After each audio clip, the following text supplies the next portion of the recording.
O Espírito Santo, frequentemente mencionado nas Escrituras, é uma figura central na teologia cristã. Apesar de não ter forma física, sua influência permeia tanto o Antigo quanto o Novo Testamento. Esta análise busca entender e elucidar a natureza, o papel e a significância do Espírito Santo conforme apresentado na Bíblia. A atuação do Espírito Santo permeia o Antigo Testamento desde suas primeiras linhas. Em Gênesis 1:2, somos introduzidos a uma terra sem forma e vazia, sobre a qual o Espírito de Deus se move sobre a face das águas. Esta menção inicial aponta para o papel fundamental do Espírito na ordenação e animação da criação, demonstrando que, desde o início, ele é uma força ativa e presente na obra divina. Dentro da tapeçaria de histórias que compõem a narrativa de Israel, o Espírito Santo se manifesta de diversas maneiras. Em líderes como José, sua sabedoria e discernimento, especialmente ao interpretar sonhos, foram reconhecidos como evidências do Espírito de Deus. Esta capacidade divinamente concedida colocou José em uma posição de grande influência no Egito, resultando na preservação de muitas vidas durante anos de fome. No caso dos juízes, como Sansão, o Espírito Santo não apenas guiou, mas também concedeu poderes extraordinários. A força sobre-humana de Sansão não era um atributo derivado, mas sim um dom temporário do Espírito, evidenciando a capacidade do Espírito de intervir diretamente nos assuntos humanos para cumprir os propósitos de Deus. A presença do Espírito Santo também é profundamente sentida na vida dos profetas. Eles frequentemente testemunharam a ação do Espírito em suas vidas, capacitando-os a transmitir a mensagem divina ao povo de Israel. Ezequiel, por exemplo, descreve vários benefícios em que foi movido pelo Espírito, enquanto Isaías fala da unção do Espírito do Senhor Deus sobre ele, como relatado em Isaías 61:1, permitindo-lhe proclamar esperança e redenção. Além disso, o Espírito Santo desempenhou um papel no desenvolvimento espiritual e moral de Israel. Ele era a força por trás da verdade, correção e consolo, ajudando o povo a se alinhar com a vontade e os mandamentos de Deus. Em resumo, o Espírito Santo no Antigo Testamento não é uma entidade periférica, mas central na operação divina. Ele foi como guia, protetor, capacitador e revelador, preparando o cenário para sua mais profunda revelação e atuação no Novo Testamento. À medida que avançamos para o Novo Testamento, a atuação e a presença do Espírito Santo ganham contornos ainda mais definidos e profundos. Ele é fundamental na inauguração da era messiânica, começando com o nascimento de Jesus. É revelado em Lucas 1:35 que o Espírito Santo desceu sobre Maria, fazendo com que ela concebesse Jesus. O Espírito Santo virá sobre ti, e o poder do Altíssimo te envolverá com a sua sombra. A vida pública de Jesus é constantemente associada à atuação do Espírito. No batismo de Jesus no Rio Jordão, o Espírito desce sobre ele na forma de uma pomba, como descrito em Mateus 3:16. Esse evento marca o início do ministério de Jesus, solidificando a relação intrínseca entre o Messias e o Espírito. Posteriormente, em várias graças, Jesus atribuiu seus milagres e ensinamentos à ação do Espírito Santo. O Espírito Santo também é central nas promessas de Jesus a seus discípulos. Ele fala da vinda do Consolador, como registrado em João 14:26. Mas o Consolador, o Espírito Santo, que o Pai enviará em meu nome, você ensinará todas as coisas, e você fará lembrar de tudo o que você tem aqui. Jesus garante que mesmo após sua ascensão, os discípulos não ficarão desamparados. A promessa se concretiza no dia de Pentecostes. Em Atos 2, os discípulos reunidos em Jerusalém são necessários pelo Espírito Santo, que descem sobre eles como línguas de fogo. Eles começam a falar em línguas diferentes e a proclamar as maravilhas de Deus. Esta manifestação do Espírito marca o início da Igreja cristã e capacita os discípulos para sua missão global. Ao longo dos escritos do Novo Testamento, vemos o Espírito Santo operando na formação, instrução e preservação da igreja primitiva. Ele guia, capacita e dá dons espirituais aos crentes, permitindo que a mensagem do Evangelho se espalhe. Paulo, em suas cartas, frequentemente fala sobre o papel do Espírito na vida do crente, enfatizando temas como fruto do Espírito, dons espirituais e a importância de viver segundo o Espírito.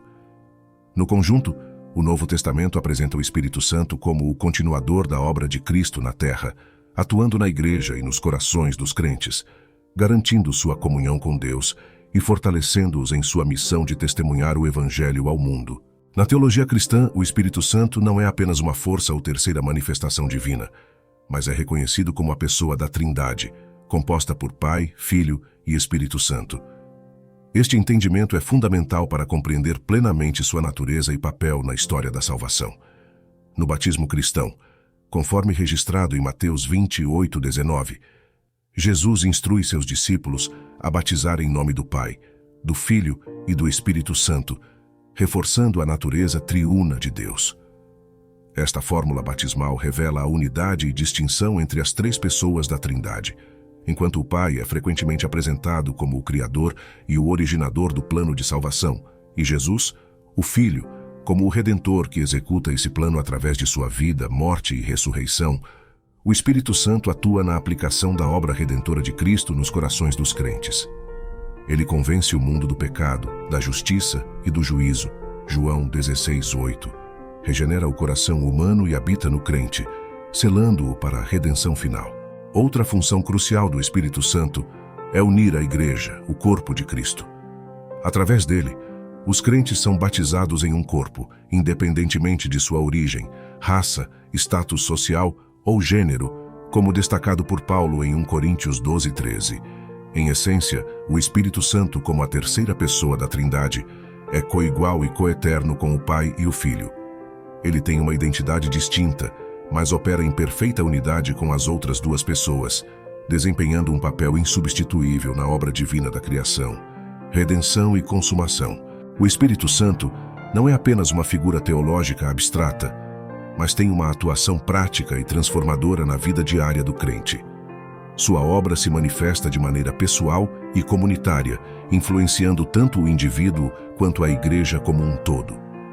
A regeneração é um dos conceitos mais fundamentais e transformadores na teologia cristã, e é intrinsecamente ligada à obra do Espírito Santo na vida do crente. Este termo refere-se ao processo divino pelo qual um indivíduo é espiritualmente renovado e nascido de novo. A necessidade de regeneração surge da condição pecaminosa da humanidade. Desde a queda de Adão e Eva, a natureza humana foi corrompida pelo pecado, tornando-nos espiritualmente mortos e separados de Deus. Esta separação inerente significa que por nós mesmos somos incapazes de alcançar a santidade e a comunhão com Deus. É aqui que entra a maravilhosa obra do Espírito Santo. Ele age sobre o coração do indivíduo, infundindo nova vida espiritual. Este não é simplesmente um reavivamento do espírito humano, mas uma recriação, um verdadeiro novo nascimento. Em João 3:5-6, Jesus explica a Nicodemos: em verdade te digo que quem não nascer da água e do Espírito não pode entrar no reino de Deus. O que é nascido da carne é carne, e o que é nascido do Espírito é Espírito. A santificação é um processo contínuo e vital na vida do crente, no qual ele é progressivamente conformado à imagem de Cristo, crescendo em santidade e maturidade espiritual. Esta obra é realizada primariamente pelo Espírito Santo, que purifica, molda e renova o crente à medida que ele caminha em obediência à palavra de Deus. No momento da conversão, o crente é declarado justo e santo aos olhos de Deus devido à justiça imputada de Cristo. Esta é a santificação posicional, onde o crente é separado do pecado e reservado para Deus. Após a conversão, inicia-se o processo contínuo da santificação progressiva. É nesta fase que o crente cresce em semelhança com Cristo, dia após dia, superando padrões pecaminosos e cultivando virtudes cristãs. O Espírito Santo capacita o crente a vencer tentações e viver retamente, proporcionando o poder necessário para fazer escolhas santas em meio a um mundo caído. Ele guia o crente à verdade através das Escrituras, iluminando sua mente para compreender e aplicar a palavra de Deus em sua vida diária. Como resultado da habitação e operação do Espírito, o crente produz frutos espirituais, como amor, alegria, paz, paciência e outras virtudes listadas em Gálatas. A oração é uma das disciplinas espirituais mais essenciais na vida do crente, proporcionando uma linha direta de comunicação com Deus. No contexto do Espírito Santo, a oração adquire uma dimensão ainda mais profunda, pois é Ele quem ajuda, guia e intensifica nossa conexão com o divino, tornando a oração um meio poderoso de graça e transformação. Em momentos de incerteza, fraqueza ou quando as palavras nos faltam, é o Espírito Santo quem se torna nosso intercessor. Romanos 8, 26-27 nos diz: E da mesma maneira também o Espírito ajuda as nossas fraquezas, porque não sabemos o que temos de pedir como convém, mas o mesmo Espírito intercede por nós com gemidos inexprimíveis. E aquele que examina os corações sabe qual é a intenção do Espírito, e é Ele quem, segundo Deus, intercede pelos santos. Esta intercessão divina garante que, mesmo quando não sabemos o que ou como orar, nossas orações são ouvidas e compreendidas por Deus. O Espírito Santo não apenas intercede por nós, mas também nos guia em nossa oração. Ele nos ilumina sobre as Escrituras, trazendo à mente promessas, verdades e ensinamentos que podemos usar em nossas súplicas. Através do Espírito, nossa oração se alinha mais estreitamente com a vontade de Deus, tornando-se mais eficaz e intencional. A oração não é apenas um meio de apresentar nossos pedidos a Deus, é também uma forma de estímulo, e é o Espírito Santo quem nos capacita a adorar a Deus em espírito e em verdade. João 4, 24. Ele nos ajuda a considerar a grandeza, a santidade e o amor de Deus, permitindo que nossas orações se elevem além dos pedidos e entrem no reino do estímulo genuíno. Com a habitação do Espírito Santo em nós, a oração torna-se um momento de comunhão íntima com Deus. Ela nos conecta com o coração de Deus, permitindo que experimentemos seu amor, paz e consolo de maneira tangível. A presença e ação do Espírito Santo em nossas orações amplificam e aprofundam nossa comunicação com Deus. Ele transforma a oração de um mero ritual ou obrigações em um encontro dinâmico e transformador com o Criador. Através do Espírito, somos lembrados de que não estamos simplesmente lançando palavras ao vento, mas estamos dialogando com um Deus que nos ouve, entende e responde. Em cada oração, o Espírito nos convida a mergulhar mais profundamente na relação amorosa que Deus deseja ter conosco. Ao longo de nossa jornada, através das Escrituras e da experiência cristã, fica evidente que o Espírito Santo não é uma mera figura secundária ou um conceito abstrato. Ele é, de fato, o coração pulsante da vida cristã, agindo como ponte entre a humanidade e o divino, manifestando a presença contínua de Deus em nosso meio.